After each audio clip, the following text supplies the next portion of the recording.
Cell Chemistry, Section 2.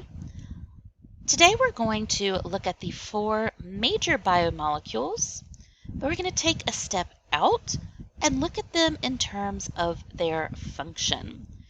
Last time we looked together at how their structure is formed with their subunits, and so we're going to start with a review of that as well. We're going to go here to this chart that gives us 4 functions, and for each function, we are going to pick out the group name that matches and the subunit for that group.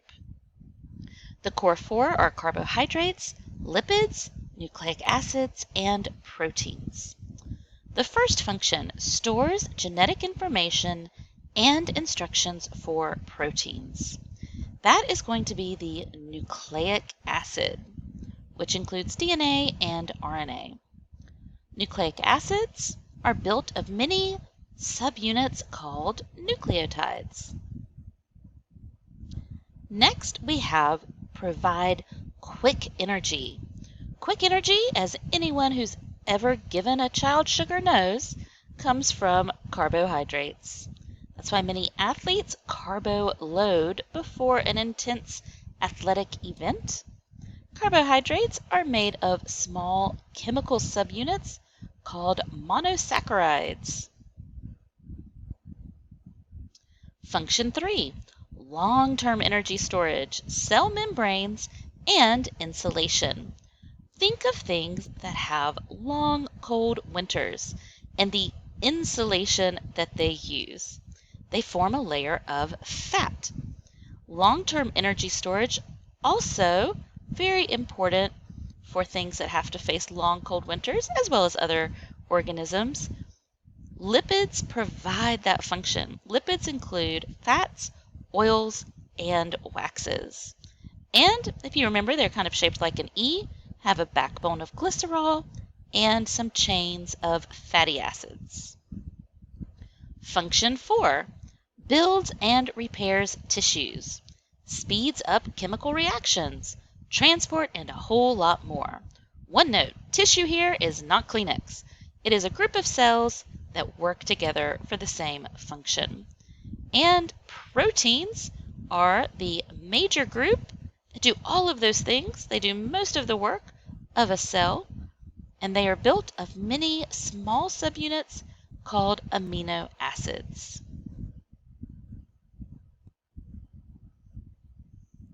Here is a chart that shows all of the information for each of the core 4 in one place.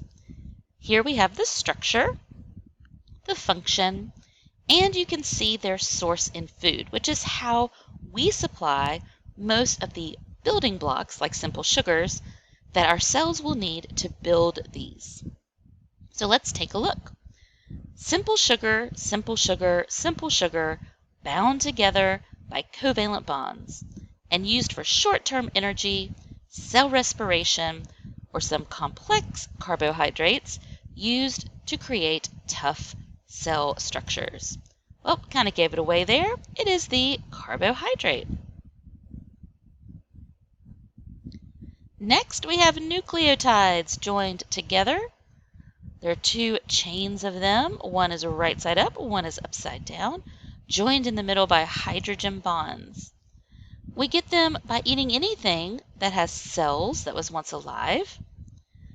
Their function is related to our survival. The order, the sequence of the nucleotides help create a chemical code the cell uses to create proteins. They are the main building material of chromosomes.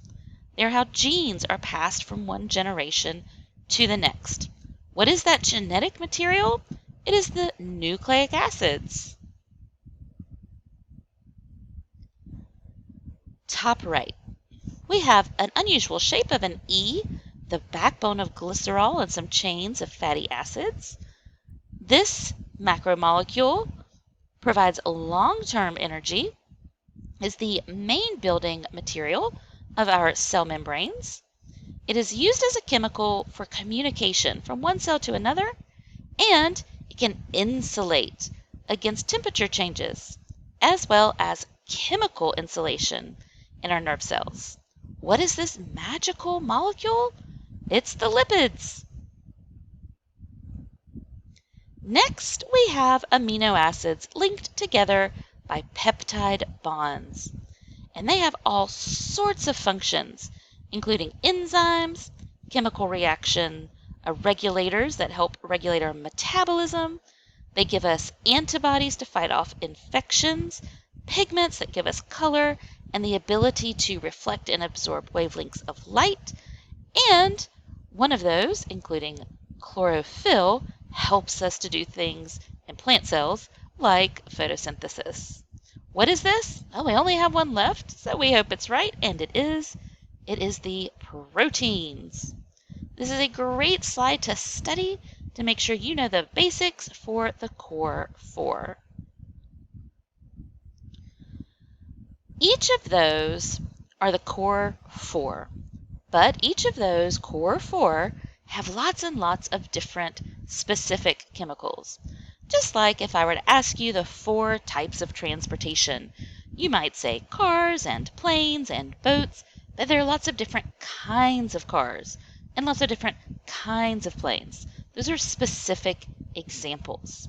So on this slide, we're going to look at some specific examples of lipids, nucleic acids, carbohydrates, and proteins. And the way to figure out where it belongs is to look at its function. If you don't know anything about its structure, or to look at its structure and think about what atoms are there, what is its shape, what are its subunits. Lipids protect and communicate. This first example has the word protects right there and belongs to this group. Waxes protect surfaces by making them waterproof and act as a protective layer. We also have phospholipids, which protect. What do they protect? They protect the cell by providing a boundary between the cell and its environment. So that is also going to be in the lipid group. Let's look at the next one. Cellulose is made of glucose molecules and is used to build the cell wall and make wood for the plant. There's nothing here about protect and communicate. That is not a lipid. So what is it? Well, it builds. And we see here that carbohydrates energize and build. And one pro tip is that many carbohydrates end with OSE. So that can help you pick them out pretty quickly. All right, we still have 2 more lipids to find, so let's skip over these for a second and find those. We have the steroid released by cells to communicate. Lipids communicate, and steroids are a type of lipid used to do just that. And if we come over here and look at fats, we see protects. Fats protect the organism by insulating, keeping it warm. So we're going to move fats right on over to the lipid group. All right, we already have 1 carbohydrate, but we've got 2 left to find. We're looking for things that energize and build. Energize and build.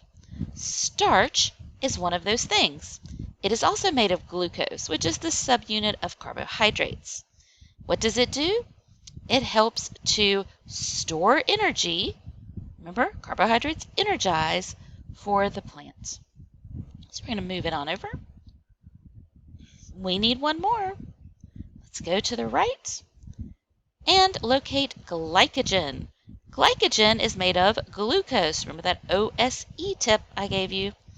Made of glucose molecules. It's found in animal cells, and it does for animals what starch does for plants. So we're going to move that there. Nucleic acids store information, and there are only 2 examples, so they're pretty easy. The other thing that makes them easy to spot is they have the Na, which literally stands for nucleic acid. We have DNA, and over here we have RNA. Proteins act, react, and build. So we're going to have some overlap here with the carbohydrates. Means you'll have to look at the structure. 5 examples, and there are 5 left. There's insulin, which helps the organism to react to glucose levels. There are antibodies, which help the organism react to invaders. There is chlorophyll, which helps the organism or cell react to light, and it builds sugars. Hemoglobin, which will transport, helping the cell to, helping the organism to move oxygen and around in the blood along with nutrients.